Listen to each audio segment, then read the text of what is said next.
Ladies and gentlemen, welcome back to Heel Turn. The number one podcast for everything WWE. Welcome back. This is episode number never seen 17. Come on, mate. We're coming with some energy today. That was an unreal SummerSlam. The first ever two-night SummerSlam, and it was unbelievable. What were your thoughts on it? I thought it was good. There was a lot of things to love. There was also a lot of things to digest and discuss because there was a lot of questionable things too. But nonetheless, a lot of things to love, which is always a great thing. And we're not going to waste any more time. We're going to get right into it because the first thing we're going to discuss is the return of the Beast, Brock Lesnar. Mate, the Beast incarnate. What even was this, man? What world are we living in? Last week, off air, I said to you as well, is there any chance at all in the world that we can get a Brock Lesnar return at SummerSlam? And you know what my answer was? What was your answer? Absolutely not. Yeah, he said, shit no. That's genuinely what he said. So I'm very happy that we got Brock Lesnar because what was his last appearance? SummerSlam 2 years ago. It was at least 2 years ago, yeah. Yeah. So a return after 2 years, it was always going to be a huge reaction. But I feel like we were all expecting The Rock potentially to have an influence because of the Cody and John match. But you know what?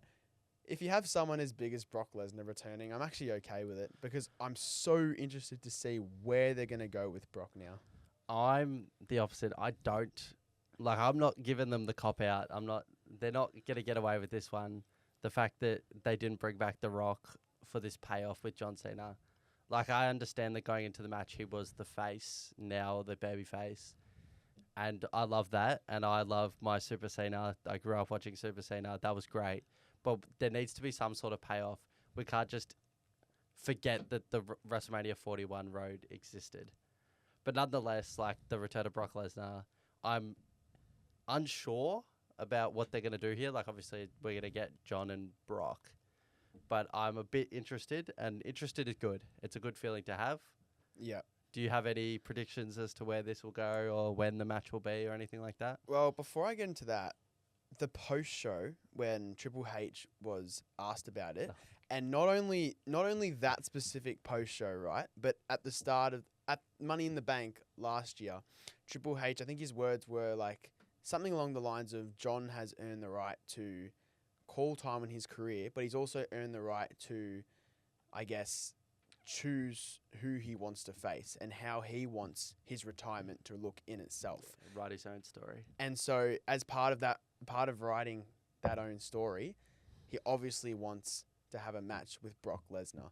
And I'm personally all for that. I know you might disagree, but I am all for this match with Brock Lesnar because I think a John Cena retirement tour match with someone like Brock Lesnar, he's already faced Randy Orton, CM Punk, ghosts of Cena's past. He kind of had to face Brock because he's never beat Brock. Exactly. It seems like the one, a part of the mountain that he's got to climb, it just has to pass Brock. Yeah.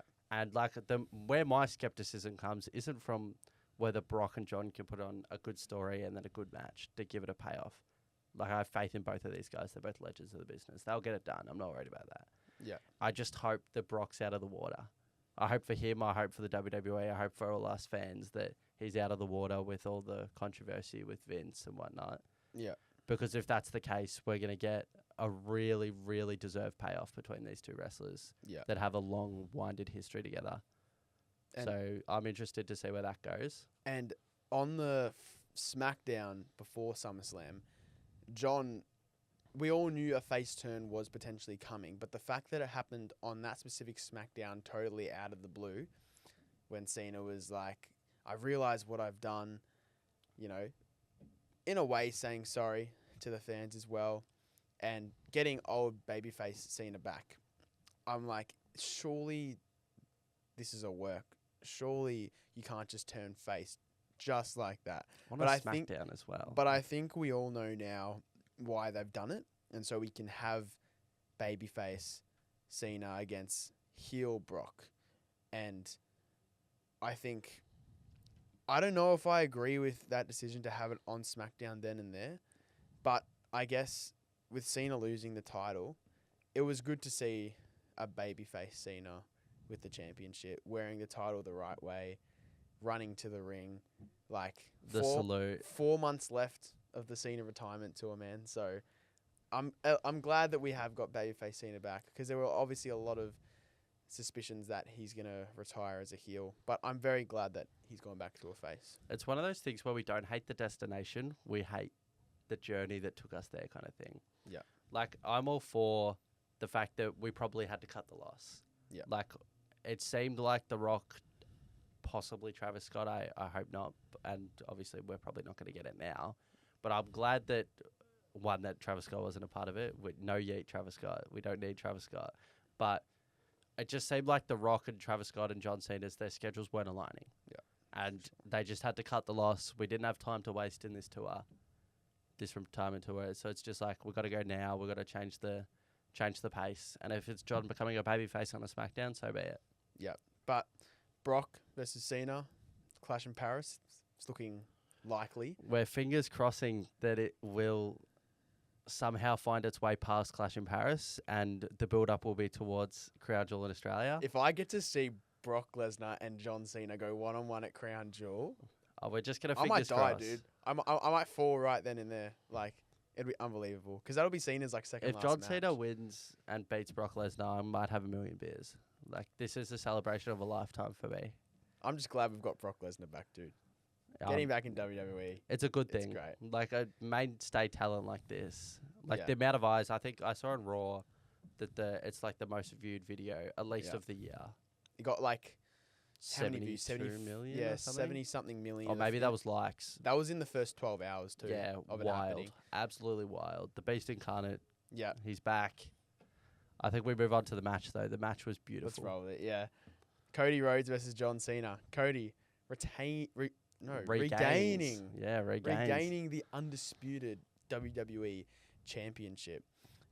I think this street fight exceeded everyone's expectations in the end, because we saw it WrestleMania, and I think Triple H said it on Unreal as well.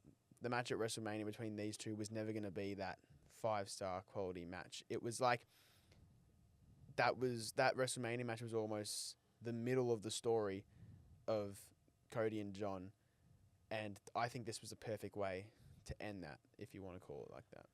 My issue with the WrestleMania 41 main event compared to this is that I felt like they never gave John the chance to rise to the occasion. Mm. Like, over John's career, he has put on good matches with good wrestlers, but when he faces less prominent wrestlers, that's when the matches are less good.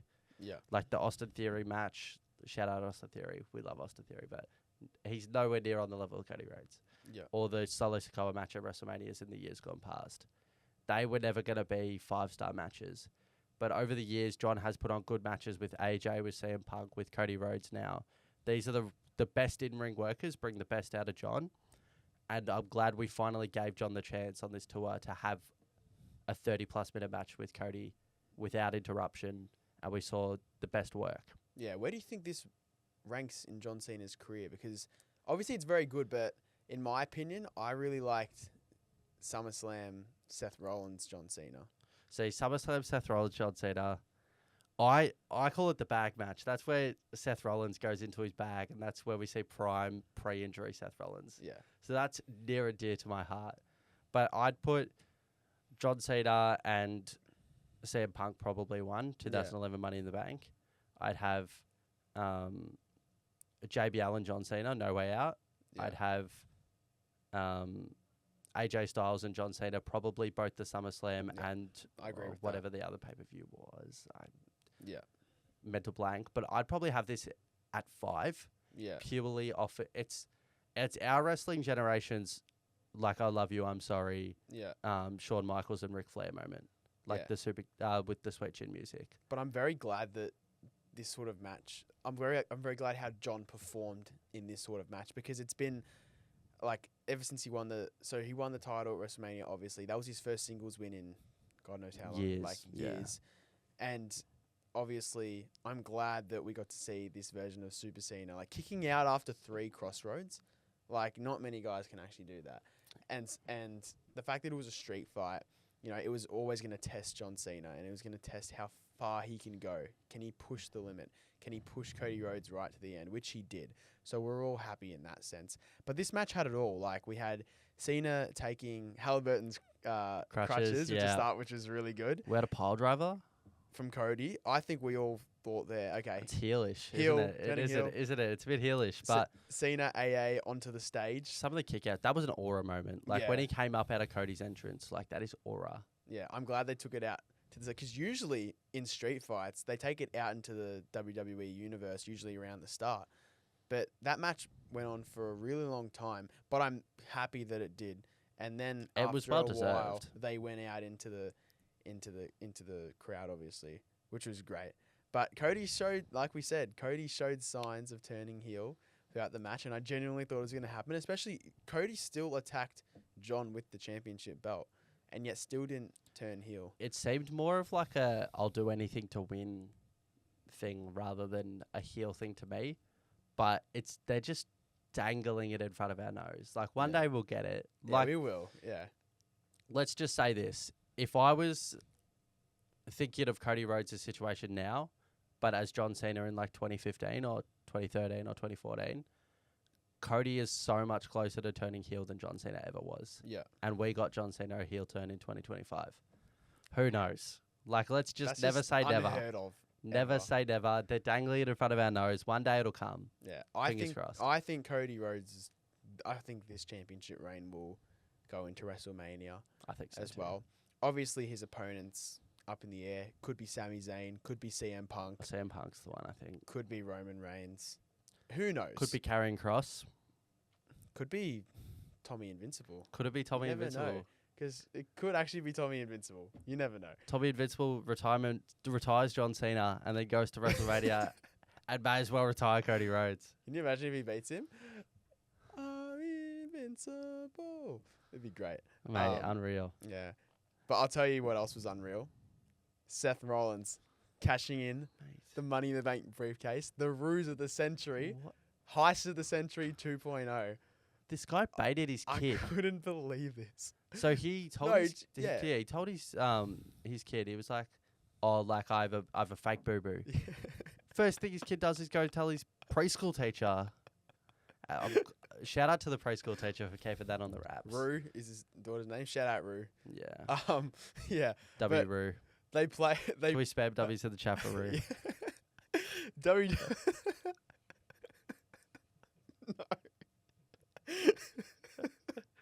If you're still watching, spam W's in the chat for Roo.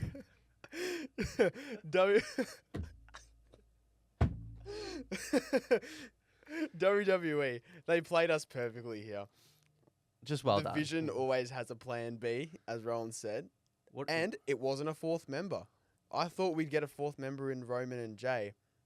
But something's telling me it's that was plan B. plan A. So, like, maybe not the ruse of it, but, like, the plan A was always Money in the Bank, cash in for the title. yeah. So something's telling me that was plan A, and then when plan B comes around, they'll be like, you guys thought SummerSlam was plan B? Yeah. Here's plan B. Yeah. And they'll point at the stage, and here comes Tommy Invincible again. Nah. So what was your reaction when it happened? Because mine was, I was literally like laying down, watching it like on my bed, just chilling, and then I heard Seth's music play, and then I got up, freaked out, saw him on the crutches, and obviously I thought in that moment, it's just Seth warning Punk, giving him a warning that, you know, sit tight, sit pretty with the title, because I'm coming for it in the end. I'll still cash in on you. Don't worry, I'm not going anywhere. Walking off, and I'm like, okay, there we go. And then as soon as I saw him stop, raise his head, I'm like, oh, He's a showman. This is going to be good. And then just dropping the crutches was the perfect, like, aura moment. Turning around and just staring down Punk. I couldn't think of anything better. Like, they could not have done that cash in any better than what they did. I agree. It was perfect. Also, Punk had time to, like, get out of the ring, but, like, you know. Yeah, but celebrating, like, that was a big moment for Punk. Like, Yeah. if I was in Punk's situation, if anyone was, like, they'd have 5 minutes of celebration with the WWE Universe. Yeah. My viewing experience was flawed in a way which sucked because, like, this was a 10 out of 10 spectacular moment that got slightly ruined because I woke up about half an hour after it started, or maybe an hour after it started. So I was watching and just fast-forwarding the ads. But the live event finished when I was halfway through the CM Punk and Gunther match. So Netflix would tell me how long's left. Yeah. Which is a killer. If WWE are watching, which they're not, but if they are, can we just always make Netflix live in the corner? Yeah. No spoilers. Because I knew something was happening when Punk was in the ring with 5 minutes to go and they had the credits yet. Yeah. But with that being said, phenomenal moment. It was just unreal. I don't have a single bad word to say about it because it literally he convinced the whole world that he was injured. The amount of talk shows, the hustle that Seth Rollins put in here. Anyone who's saying WWE unreal has ruined kayfabe. Yeah. Take a step back, look in the mirror, tell yourself you're a donkey, and then watch the main event of night 1, watch the finish, and realize you did not expect this coming. If you're a WWE fan, just in general, whether you like Seth Rollins, you don't mind him, you're in the middle, or you absolutely hate Seth Rollins. Sorry. Whether you like Seth Rollins, whether you're in the middle, or whether you hate Seth Rollins, it doesn't matter. This was one of the greatest moments of his career. And 10 years apart from each cash-in as well. I just think they couldn't have done it any better. And I think he'll hold the title for a significant time now, at least until WrestleMania. I think so too. And my fingers crossed to here. I'm guessing he's fully healed. Yeah. I'm guessing. Hopefully, if he was nursing any injuries, that he is on top of it, because I can see a long title reign in the future. And you know what? I'm keen to endure it, to be honest. And I'm happy that it happened too. I know Will on the podcast last week, he despises Seth Rollins. But you know what, Will, if you're watching, too bad. You're a donkey too, Will. Yeah. We're not having you on the podcast. He has put up 7 Instagram stories. Oh, it's crazy. I still hate you, Seth Rollins. Yeah, well, he's so far in your head, mate. Too bad. Well, let's actually get into that match between Gunther and CM Punk. So, for a match that I think didn't have quite an interesting build-up as we would have liked, because as soon as Seth got injured, obviously we automatically got a announcement gauntlet match, right? I think for a match that didn't have as much build-up as I would have liked, I think these two still delivered an unbelievable match. They put on an absolute show. Yeah. And I know most of it was Gunther sort of having the better over Punk and just giving chops all the time as well, but that's what it's all about. But that is what it's all about, because Gunther's one of the best wrestlers on the planet. And the biggest heels in the company. Exactly. And then we have CM Punk, the penultimate babyface. Yeah.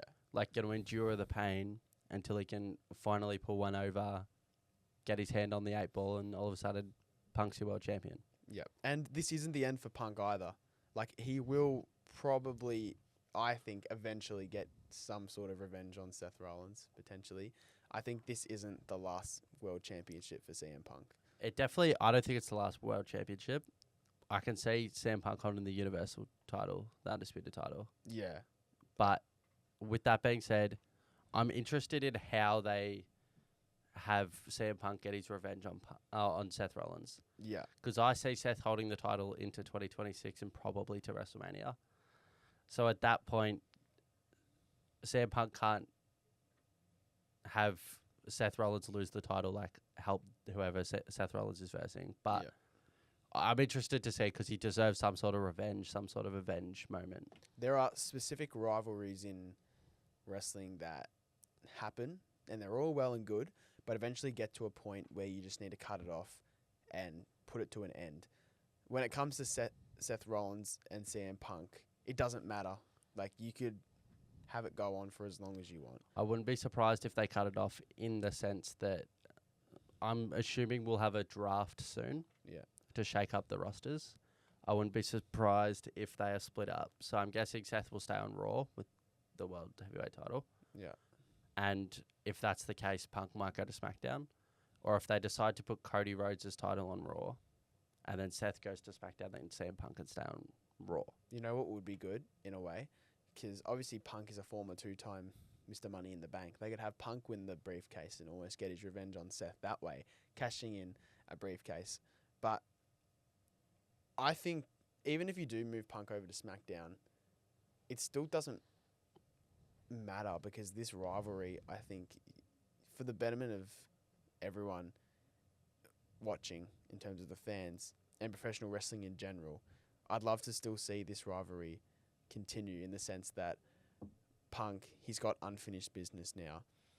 Not that he didn't with Seth before that, but I think, especially with Seth taking Paul Heyman away, which Punk thought he had as well, Punk's got so much ahead of him now to get that ultimate revenge. There's so much fire, like, in this rivalry. Like, I think when we get the payoff, whenever that be, it could be in 6 months, it could be in a month, it could be in 12 months, it could be in 2 years.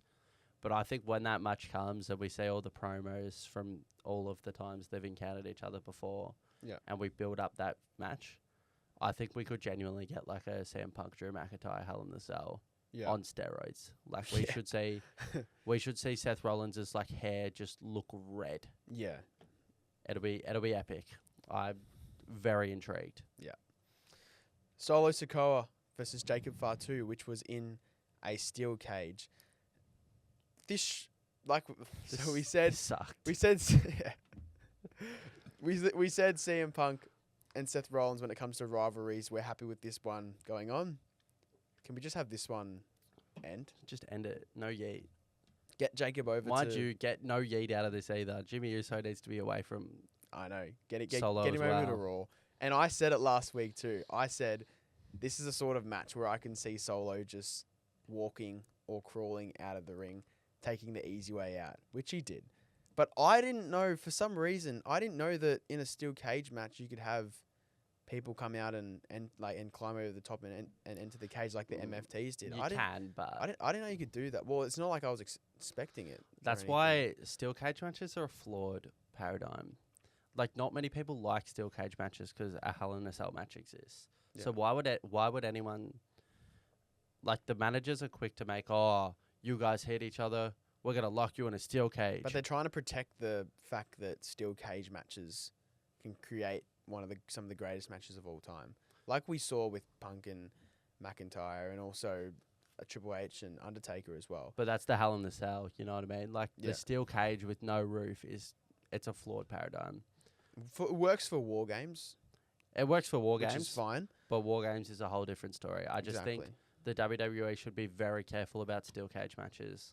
And if they happen, we've almost got to be expecting a bit of shenanigans because there's literally no roof. I feel like from now on, you kind of they have a Hell in a Cell available and they have a steel cage available. Why would they ever do the steel cage when a Hell in a Cell exists? Yeah. So that's my opinion. It seems it's a bit tomfoolery induced. But with that being said, the match told a decent story in the sense that Solo was the cowardly heel and Jacob Fatu was just the unstoppable beast. Yeah. And the handcuff spot was cool in the sense that I wish they just kept the handcuff on him. Yeah. Like, Jacob couldn't have helped it because he got handcuffed to a cage. But instead, Jacob's got to go all strong guy and rip the handcuff off the steel cage. It's dumb. I think we need to get Solo and Jacob just split in the sense that it's over, it's done. Jacob, you had a good US title run, but you're better than the US title. Just get him to get win yourself some into the main event scene, or pick up some W's against some really high caliber main event stars. Solo can keep the US title if he wants. That's fine with me. Do you have any Jacob Fatu opponents you looking at? Like, say if he was going to get on a win streak before he heads to the main event. Do you have any names you're thinking of? In terms of SmackDown, probably Damian Priest comes to mind. I think The Miz could be the first one. Obviously, it's not a massive W. Yeah. But as in their last match was former no world contest. Champion. Former world champion. Start there. Go to him. Priest. Keep him away from Aleister Black. Yeah. I want Aleister Black to steer clear. But I just think just get him to eat up the whole SmackDown roster. Yeah. Even just have a non-title match with Cody or someone like that, potentially. Or Randy Orton. A Randy Orton versus Jacob Fatu would be great. Even Drew McIntyre. Those are the big names on SmackDown now. I think you've got bigger names on SmackDown at the moment. Even though I like Raw's probably better to watch at the moment, I think you have better names on SmackDown. You have your Randy Orton, your Drew McIntyre, your Damian Priest. And then, like, if we're ignoring the Jacob Fatu part, we're just saying Raw versus SmackDown. You got Cena, you got Cody. True. You got Brock, probably. Yeah. So, yeah, SmackDown Jacob looks Fatu like the versus superior Brock Raw. Lesnar. That is somewhere we need Brock to get Lesnar to. be signed to SmackDown then? Maybe he'd be floating across both brands. Maybe he wouldn't be signed to a brand. Yeah. But this is where I think the draft will come. Yeah. Because it looks like we just need a shake-up. Like, Jacob needs new opponents. Everyone needs new opponents. Like, that's what the draft's all about. Just start shaking it up. I think you'd want to split the kind of Rusev, Aleister Black, and Jacob Fatu. These guys that you try to push up the card and have them not lose very often. You'd probably want to split them up a little bit. Yeah, for sure. Dirty Dominic Mysterio versus AJ Styles. I was very convinced that AJ Styles was going to get this. This was amazing. You said Dominic, didn't you? But Dom pulling in Eddie Guerrero, unzipping the boot, and then attacking AJ with it, and also Dom faking getting hit with the chair as well. But this build up to this match had it all in terms of we got to see a comedic side, whilst also dangerous side of AJ Styles as well. But this match looks like it's going to continue into Clash in Paris, which I think it should now. Definitely. Because AJ Styles is so over in there. Paris. That's why I think AJ is probably now more of a chance of beating Dom in Paris than he was at SummerSlam. It's a good pick-up W for Dom against Definitely. someone like stocks AJ the resume Styles. for sure. Yeah. The way I see this going, I reckon I've literally seen the cheat sheets out of WWE. I reckon I've got it on the money. So we have AJ Styles over in Paris. They're singing his song. AJ Styles and Dom put on an absolute classic. AJ Styles wins. Dom taps out to a calf crusher or he gets a fumble forearm, whatever. And then Dom has a AAA World Heavyweight title, like the Ultimate title, whatever they call it, match in a month. I say Dom wins that. Dom spends 4 or 5 months doing the absolute head of the company style run with AAA. Get him ready to go up to a main event scene. Yeah. This is what it feels like to hold a world title. This is what it feels like to be the man of the company. You're the face of the company. They love him in Mexico. Did you see the pop the other week? Yeah. That sounded like a hometown team running out in the Super Bowl. It was insane. I just think that's where they're going. AJ, they'll finally be able to split AJ and Dom. AJ holds the Intercontinental title. Dom has something amazing going for him too. And then you know what we get? Probably not in Australia, but maybe the pay-per-view after. AJ, John Cena, Intercontinental title. Beautiful. Book it. Yeah. Book it.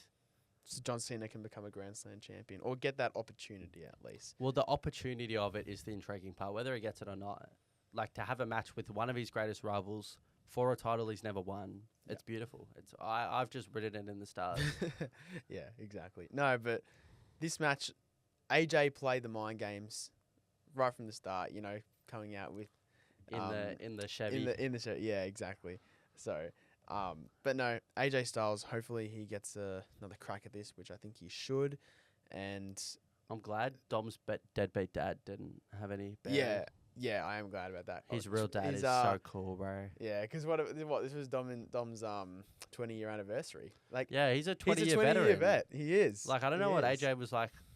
He's trying to play this rookie versus the vet style thing. Like, yeah, and Dom's a 20-year veteran, bro. He's been in WWE so much longer than. And he did his Juanita, what is it? Juanita proud. He did his Juanita so proud, bro. In her hometown. Liv's just watching on, and then he's smiling. Yeah, his Juanita's so happy. There we go. This he just one misses his Juanita. Yeah, the 6-pack TLC ladder match. Unbelievable. One of the matches of the year. Mate, this was like I said last week, it just literally, we knew there were going to be at least 15 people that enter this ring at one stage. It was built up to be a car crash. Make it a car crash. Make it epic. Yeah. And you know what they did? They made it even more than epic. It was legendary. Yeah. So a couple of the spots, we had DIY falling through not one layer of tables, but the stacked tables. We had the 4 corner table spots as well. The last one between Axiom and Angelo Dawkins. The Spanish Fly was amazing. Unbelievable. Ray Phoenix's 5-star frog splash off the back of the top rope. That was unbelievable. Candice LeRae, B-Fab. Candice LeRae's spot was insane. B-Fab and Nikki Cross all getting involved, as well as Eric Rowan. And Uncle Howdy. I don't think we understand how good Candice LeRae's spot was. Yeah. Like that ladder, like if we think back to the Kevin Owens and the Cody Rhodes ladder spot at the Rumble, where the ladder like kind of broke, like it broke inwards, but it didn't snap in half. This one actually broke. Like the ladder broke in half. I thought she could have broken her arm. Like, you see her get caught in the ladder like that? Like, yeah, I know. Wow. And like, I get they know how to do it safely. They're the professionals. And mind you, Johnny Gargano. But there's nothing safe about what happened there. Johnny Gargano was the one that was pushing, I guess. Got pushed into it, but he guided the ladder down. Yeah. His wife is literally Candice LeRae. Like, they were doing it safely. But wow, like there's no way you could do that where it just doesn't hurt an almighty amount. Yeah. And then Andrade at the end, I don't know what the move's called, but slamming Uncle Howdy into the sunset flip. Yeah. Yeah. Through Uncle Howdy as well. That was insane. That one was good too.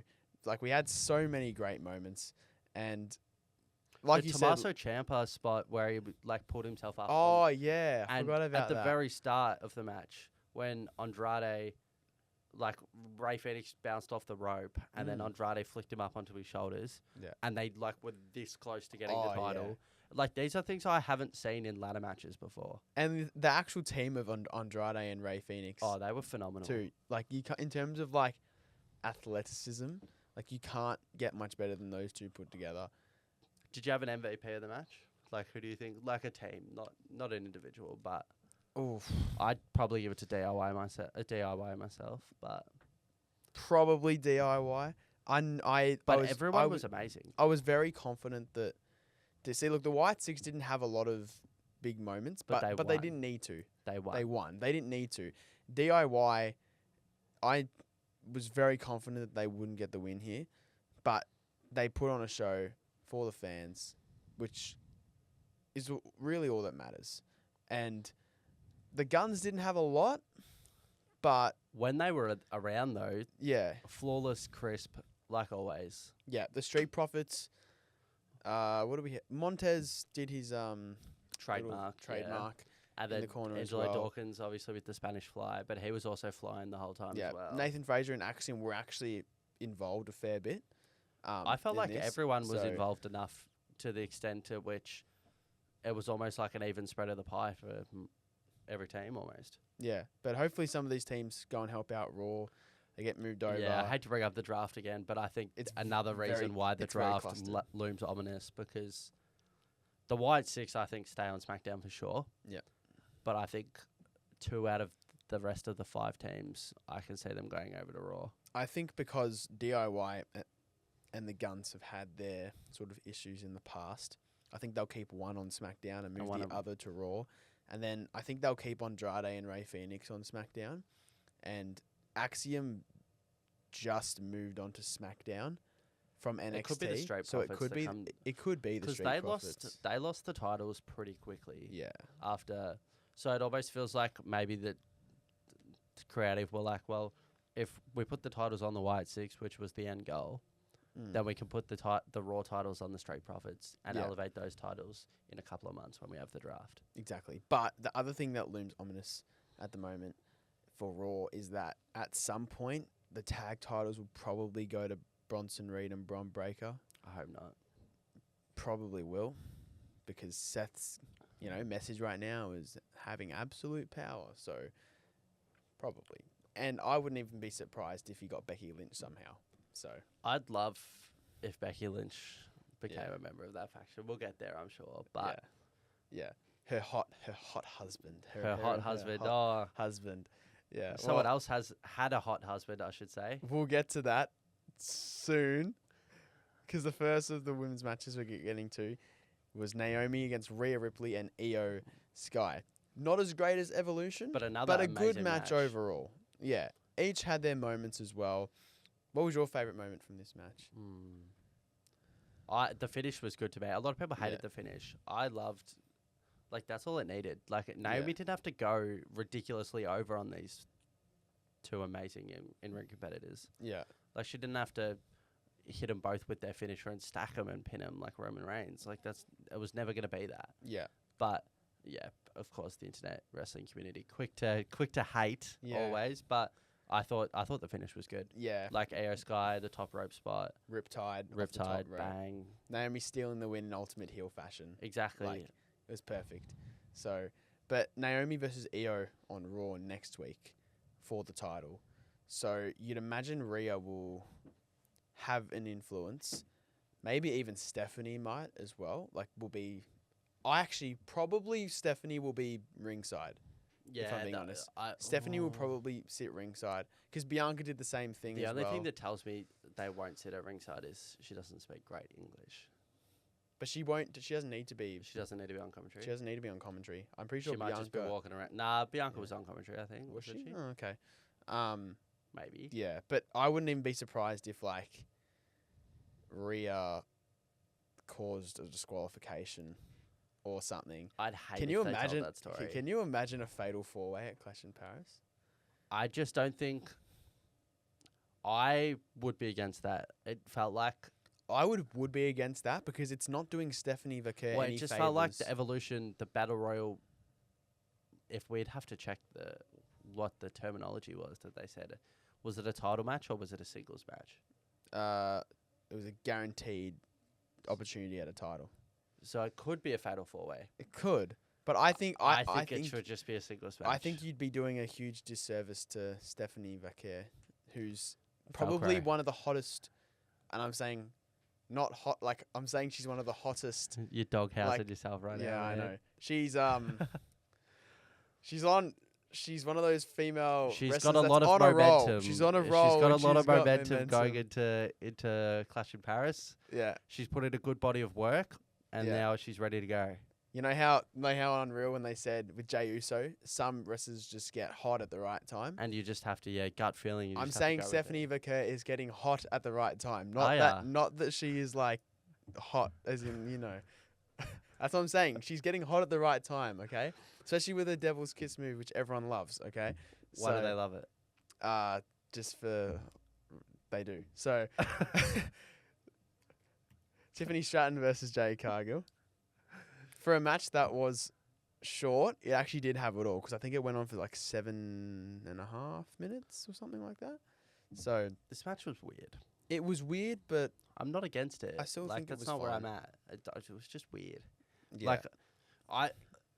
The strategy makes sense. Jade was good. Yeah, I want to apologize to Jade because I've said that she's been pretty sloppy, but I won't be apologizing because I reckon that's why we had a 7.5 minute match. Oh, okay. I think it was like we'll give her as least chance as possible to be sloppy because Tiffany's a beast and she can carry. Maybe not for 15 minutes, but Tiffany could carry a match for 7.5 minutes. Yeah. But Jade was good. Yeah. I will give her that. Jade was good. She went for Jaded too, but then she moved Tiffany right into the corner. And she put Tiffy's leg on the rope through the weird doing thing that about move. that is it almost feels like her character is meant to not know the rules. Like, that's what it seems like, which is dumb. Like, she should just, Tiffany should be the veteran, or the rookie that has veteran instincts and put her foot on the rope. It should be Jade makes a rookie mistake. Yeah. But that's just a little pet peeve for me. Like, none of these wrestlers that ever get to the main event scene are stupid. They're not. Yeah. So when stuff like that happens, it frustrates me a little. Yeah. Tiffany Stratton, she's beaten Charlotte at WrestleMania. She's on a heater. She's beaten Jade at SummerSlam. Both matches where I didn't have Tiffany coming out as the winner. Underdog victories. She's proved me wrong, but how far can she actually go with this title? Are they building Tiffany up to be the next biggest thing for the women's division? We could just be building up a shock moment, whether it be everyone thought Jade was going to win, so Tiffany retains, and all of a sudden her next opponent, we're like, oh, maybe it's the next opponent. Maybe it's Jade again. Maybe it's Jade again, but maybe it's who even is on SmackDown, and I know that division is bleak. It is, especially now Naomi's on Raw. Well, hopefully Bianca Jax comes is on back soon. Maybe we get a call up. Potentially. Hopefully Bianca comes back soon. The EST, yeah. Even yeah, but well, it Nikki almost feels Bell's on like- Raw, so yeah. It almost feels like they'll resume Jade Cargill and Bianca. Yeah. after. I don't see anyone else for Tiffany because what she's defended the title against Nia, Trish, Charlotte, Jade, Bailey. So she's had quite a few already good opponents. She could go against Alexa Well, if they wanted to do that. Well, yeah, but she's holding the titles. See, another reason why we need a draft. Like it's all lining up. It's like, oh, we need a draft. You and your draft today, man. You know what though? It's logical. Yeah. I don't know. Potentially a move could send Probably a Jade. Hey, there's another Voice crack. Add it to the compilation. We got 3. Hopefully someone from Raw moves over to SmackDown, a big name, almost. I don't know who you could. Well, it's almost as if Rhea, Iyo, and Naomi, like it's all the same story. Could we see like Iyo move over to, or Rhea make a move to SmackDown potentially? It'll be don't interesting. Like the draft will be shocking as well. Like we'll Yeah. see a shock moment there, which is good. It's got to the point where I just don't know with Tiffany, like, because she's won matches that everyone has expected her to lose. So She's almost I building don't up. know what to do. Like she's loved at the moment, but Yeah. how quickly do wrestling fans turn on people that just constantly win? Like Yeah. the Becky Hogan, Sami Hogan, Super Cena. Yeah. Like we're turning on people by the week. Yeah. Like Tiffany's next. Exactly. Yeah. It'll And be an- an interesting one to see. And another reason why we need a draft, if when you change to the next match, Lyra, Valkyria, and Becky. Lyra can't challenge Finally. for that title anymore. Finally it's done. Like, look, I'm not criticizing any of the matches that took place, even with Bailey in the mix as well. I'm not criticizing any of that. I just thought that potentially it got dragged a little bit too long. Time's up, I reckon. Time's up. But let's talk about this match because there was nothing to dislike about this match. Chains, crowbars, zip ties, wrenches. In my opinion, it was a 10 out of 10 match. I'm not as optimistic. Say, like, it was good. I thought it would have helped if Lyra could get those bloody zip ties off. That sucks. That's a horrible position to be in. Like, it'd be like if, like, you were one of those magicians and you get put in the box, like the glass box, and they fill it up with water, and you got to undo all these locks, and you just can't do it. Like, she couldn't get these zip ties off, so she had to crawl under the ring to get them cut by the producer under the ring. That sucks. That's a horrible position to be in. But at the same time, it's also not their fault that I didn't think it was a 10 out of 10 match. They had to follow up the most chaotic match of all time that I'd seen at least in the last 5 years, that TLC match. Yeah. The crowd is so up and about for that they naturally have to mellow out. And that happened to be during this match. I thought the match surprised us in terms of. I know it was no countouts, no disqualifications. It was very destructive, though. It was better than what I think we all thought in the end. Like, I was impressed with it. I was impressed because too, I think Becky has, like you said, she's added prestige to the title. She's helped elevate Lyra Valkyria as well. That could be one that could get drafted over. Lyra Valkyria looks like she's going to make the move to SmackDown. She has now. a SmackDown aura about her. Like, her ring gear is like, it has subtle tints of blue. Yeah. Like, she just has SmackDown written all over her. Yeah. Because, I don't know, actually we'll get to Nikki Bella in a sec, but Bailey, obviously on SmackDown, she was pretty visibly upset that she wasn't at WrestleMania and she wasn't at SummerSlam. And then she gets the opportunity to turn on Lyra and attack her with, what was it, the crowbar? But turned it down and then accidentally cost Lyra the match. And now Bailey is almost left with nothing to do. I think she'll turn heel. Yeah. So I think she should have turned before. Yeah, I think so too. But before a potential draft, of course, I'm talking about another draft. But Lyra Valkyria and Bailey should have their payoff, and their payoff should just involve Bailey turning heel. Yeah. Like, she comes out, she puts the Bailey buddies up again, and all the balloons go in the air, and she just slashes them again. Get the katana out. I want full heel Bailey. Yeah. I don't know where Bailey goes from here, but hopefully she can go on a heel run and potentially be added into that world title scene with maybe Naomi. Well, if she turned heel, she'd be a Rumble Smoky. Like, yeah, that's true. I wouldn't be surprised because it would be the perfect way to build her back up to what she once was. definitely. Even if she won an Elimination Chamber or something. Yeah, exactly. But Nikki Bella Wowie. interrupted Becky Lynch on Raw. She was fearless. She was like, you can look where you can't touch. She got into the ring and she got smoked. She got roasted, bro. Mate, she got smoked. Oh my gosh. Becky, you can't see him anymore. That's Yeah. crazy. That's man. wild. And, like, to be fair, Becky does have a ridiculously hot wrestling husband. Yeah. W. Seth Rollins. Spam W's in the chat. But W's for Rue. W's for Rue Rollins. And can we get W's for Seth Rollins Can as we well? get W's for the Rollins family? Like, or for that W's up for the Rollins family. Yeah. Spam W's in the chat. But the thing with Nikki Bella is, I don't know about Becky and Nikki Bella's ability to put on Yeah. a good match. I I admire Nikki I'm not. Bella. I think Nikki, I'm not hating Nikki Bella at all. Like, she built this division from the bottom up Yeah. years ago. But the fact of the matter is, she broke her neck, maybe 8 or 9 years ago, and she hasn't been the same since. And she spent years out of wrestling. you can tell as like, well. she's out of touch. Especially now. Yeah. Like, we're watching her. It doesn't even look like she has the same, like, rapport with the fans. yeah. Like, She's it's trying to. she's You can trying. She's see. trying so hard, and I feel bad. But the modern day wrestling fan doesn't.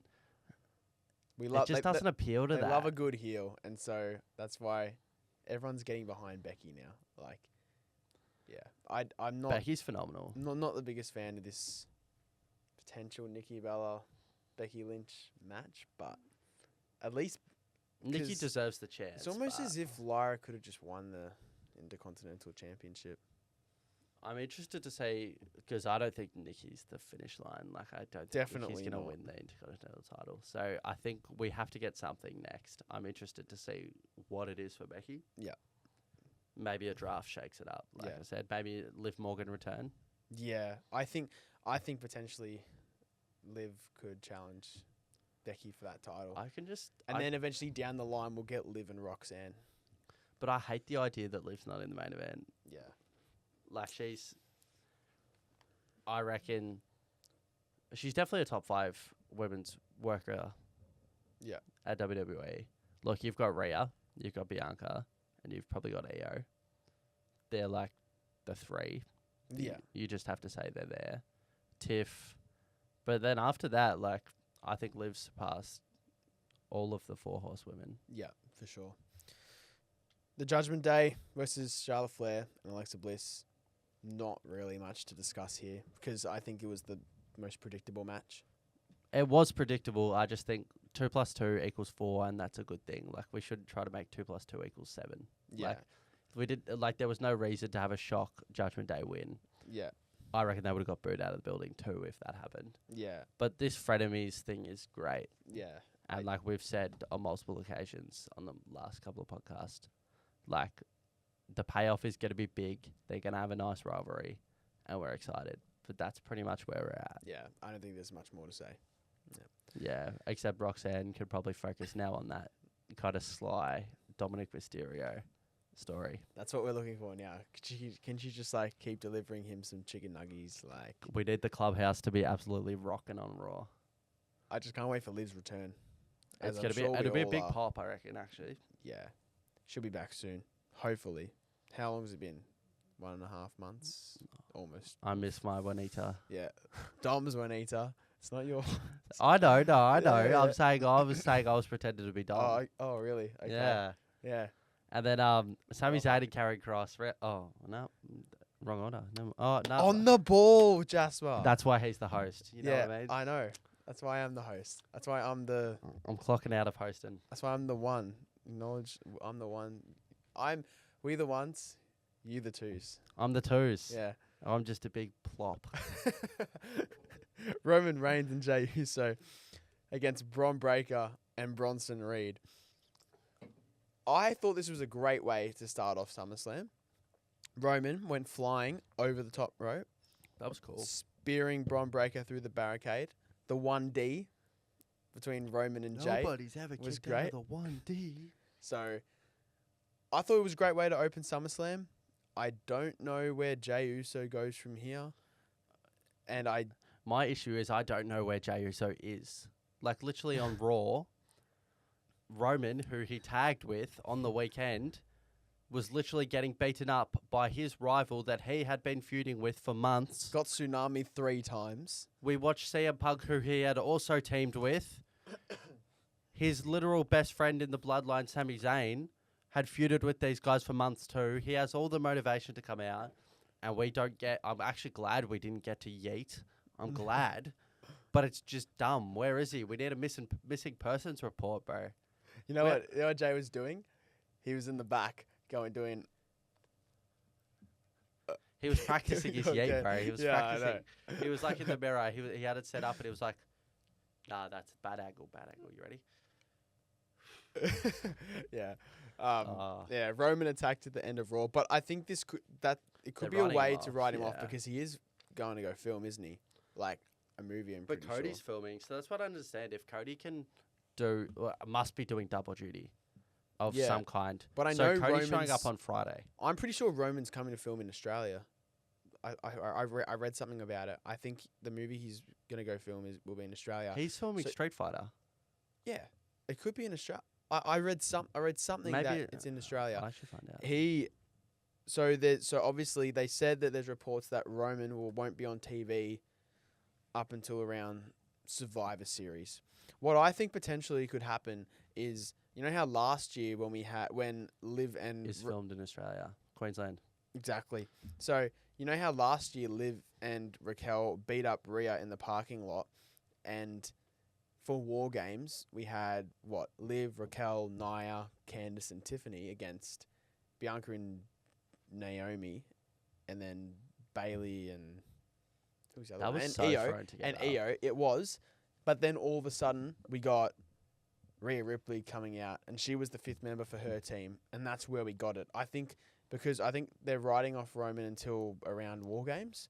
I think it Is could he be. a fifth I member? think Yeah. it could be that same situation where we'll get Team Roman versus Team Seth. And I think it's looking Well, like it can't that. be Team Roman if Roman's the 5th member, right? Or is he just going to come back and be the captain? Well, last year it was Team Rhea versus Team Liv, no matter Oh, what way you looked at it. true. Yeah. So it'll probably be Team Roman, Team Seth. CM Punk will probably have to work with Roman See, again. I could see it's Team Punk versus Team Rollins, and then the 5th member is a returning Roman Reigns. I Potentially. could say that. Yeah, because this sort of match does tie into War Games. Does in the War end. Games have to be 5v5, or can it be 4v4? It has to be five Okay, v five. so Because this match literally is like a, what do you want to call it? it's like a sequel. precursor. Yeah, pre-one Like a for a War curtain Games. raiser. Yeah. So you have Seth, Bron, and Bronson, and they get 2 more from. Well, that's fine. somewhere. I'm interested who the 2 would be. So maybe we get a 4th member, right? Just be- the Oracle strap them up, the boots. It could be like an Ethan Page, or even I wouldn't mind like Grayson Waller, on that sort of team. But I think if you have to pick 5 people to go against Seth, then it's That's probably easy. Roman, Punk, Jay, Sami, and Roman, Punk, Jay, Sami, Penta. Penta, Penta's the type of guy you'd want in that match. or maybe a Jimmy Uso, if you want to keep the family. Maybe we just get the Usos out of there and we have the Usos back where they belong in the tag team division. Yeah, potentially. Yeah. Potentially. And maybe they can lose to Rey Fenix and Andrade, Yeah. because I just think Rey Fenix and Andrade are both better than the Usos. Yeah. It would have been cool to see Don't Bron. come for me. It would have been cool to see Bron and Bronson in the end take the win here, but Well, I think we always expected, the good guys to prevail. I just worry that if you're gonna write Roman off the next night, write him off on SummerSlam. Yeah. Write him off on and you know what? Jay would have lost 2, which would have made me very happy. But like these guys could have got a genuine boost to their Yeah. their aura, I guess. Yeah, because they're the punching bags of the main event scene.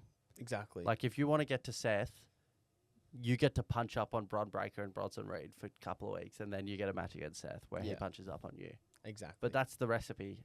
So these guys, they deserved it, to be honest. If you're going to write him off anyway. Yeah, no. fair enough. Sami Zayn versus Karrion Kross. Sami, given the chance to, I wouldn't say turn heel, but he was given the chance to show that bad guy sense in him. I understand why he didn't do it. Like, well, obviously because he's Sami Zayn, but Yeah. like, it's more that if he did that, Karrion Kross is right, and he more cares that Karrion Kross is wrong, in a sense. But this was interesting to me. I don't know what you thought about the finish, but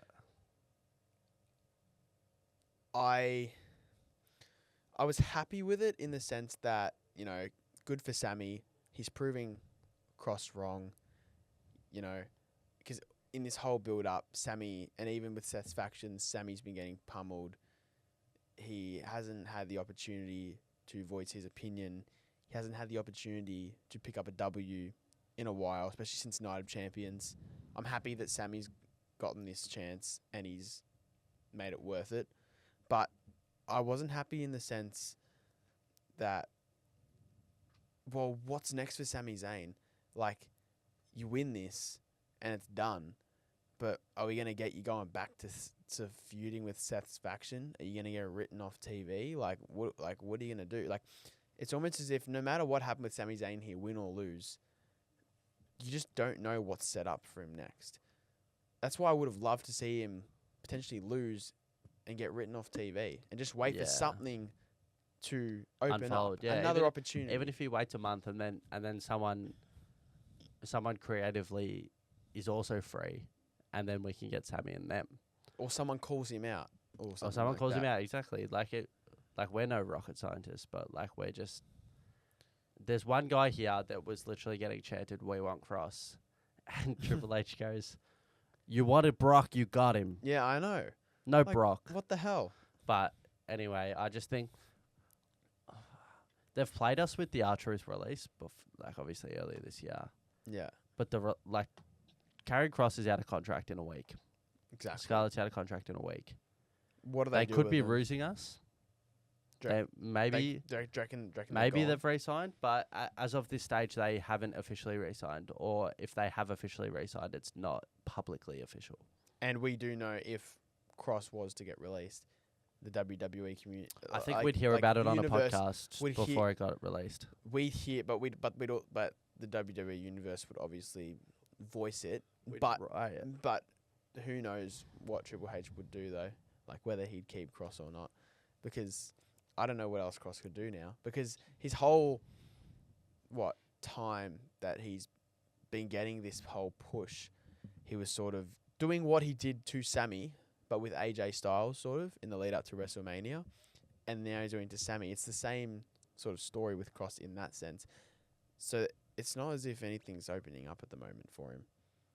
It's interesting. The thing with Triple H is he has a history of actually successfully booking Karrion Kross.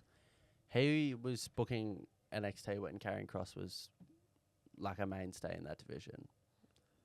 Like, he knows how to book Karrion Kross as a elite heel in the business, and that storytelling kind of heel.